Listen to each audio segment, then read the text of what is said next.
I love being a turtle! Good shit! What's going on, everybody? Welcome back to our video. In today's video, we're looking back at the Teenage Mutant Ninja Turtles movie from 1990. Now, it has been a while since I've made a video. I think it's been like a whole month since like my birthday. So I'm sorry, y'all, but all that matters now is that I'm back. And today we're looking at my favorite movie of all time, Teenage Mutant Ninja Turtles from 1990.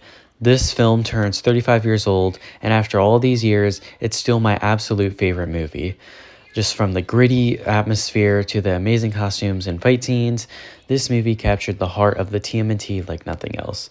Like, I don't really think any other movie has captured the tone like as the original, except maybe the third one, but even then they were a bit too goofy in that one.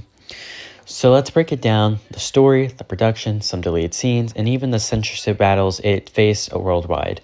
Get ready, because we're diving deep into the Teenage Mutant Ninja Turtles 35th Anniversary Retrospective. So, the story of the 1990 TMNT movie is absolute perfection for me. It takes inspiration straight from the original Mirage comics, but blends it with the humor and fun of the 1987 cartoon. We start with New York City and the chaos. The Foot Clan is everywhere, crime is rising, and only 4 mutant turtles can stop it. Leonardo, Donatello, Michelangelo, and Raphael live in the sewers, trained by Master Splinter to be ninjas.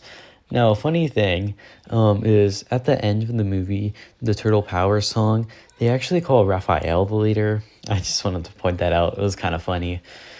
But the things get personal when the Foot attacks, capturing Splinter and nearly taking out Raph. This leads to the ultimate training sequence, some heartfelt moments, and a final showdown against the Shredder on a rooftop. It's dark, it's emotional, and has some of the best character moments in any TMNT media. Like, I'll stand on that. Like, there's no fights. Like, bro, yeah, there's some other Turtles media that kind of can be compared, but you know what you can't compare it to? The Next Mutation and Rise. Oh my gosh, it's like throw up compared to this movie. Anyways, but let's talk about how this masterpiece came to be. At the time, TMNT was a massive hit from the 1987 cartoon, but studios didn't want to touch a live-action version. That's when an independent producers like Gold Harvest stepped in. The real heroes of the production, Jim Henson's Creature Shop. These guys made the incredible animatronic suits that brought the turtles to life. The suits were bulky, heavy, and hard to move in. But thanks to amazing stunt performers and voice actors, the turtles felt real. And Donatello's stunt double was Ernie Reyes Jr. You might recognize him as the character from Kino from Turtles 2. And let's not forget the fight choreography. It was intense, fast, and looked way more realistic than people expect for like a movie for children, you know?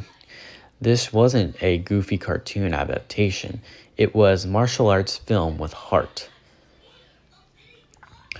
Now, one of the most famous deleted scenes from the movie was an extended fight between Raphael and Casey Jones. After Raph fights Casey in like the iconic scene, and Casey gets away, and then Raphael screams "damn" into the sky. Like, that was where it ends, and Raph goes back into the his home, the sewers, and meets with Splinter. But originally there was plans for Raph to finally get up to Casey, and they start arguing and fight. There was only one piece of evidence of this existing, at least as it was shot, because there was evidences of like it being like a thing, like in the original scripts and stuff, but there was one picture in like a comic or something that actually shows Raphael like holding Casey that was not in the original. So that was kind of cool. But the scene was unfortunately cut because the studio thought it made Raph too aggressive, and also for time. but it adds more to their rivalry before they eventually become allies. It's a shame we never got to see the full version, but it's cool to know it existed at some point at least. Now let's talk about the censorship, because believe it or not, TMNT 1990 was considered too violent in some countries. I've talked about this in another video. Just go on my channel and find it. It's called Teenage Mutant Ninja Turtles Censorship in Other Countries. So in the UK, all scenes involving nunchucks were removed. Yep, Michelangelo's weapon of choice was straight up banned, so they cut entire fight scenes and even replaced parts of the movie with weird edits. Whoa! And I thought insurance salesmen were pushy.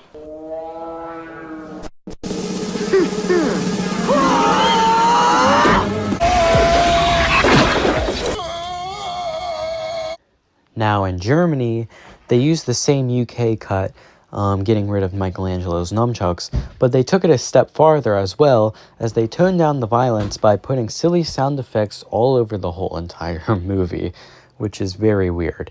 Now I actually have the VHS tapes, the original ones, of the UK and Germany release. Here's a picture of them. It's pretty cool. And yeah. It's crazy to think about it now, though, considering how much more action-heavy modern TMNT adaptations have become. So, after 35 years, does Teenage Mutant Ninja Turtles 1990 still hold up? Absolutely.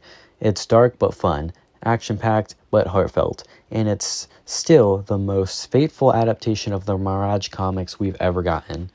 From the amazing practical effects to the iconic performances, this movie will always be a masterpiece. If you haven't seen it in a while, go rewatch it. You won't be disappointed. And if you enjoyed this retrospective, make sure to subscribe to my channel for more TMNT and SpongeBob videos. So, if you like this video, please make sure to like, comment, subscribe, and make sure you don't miss every video upload. Peace!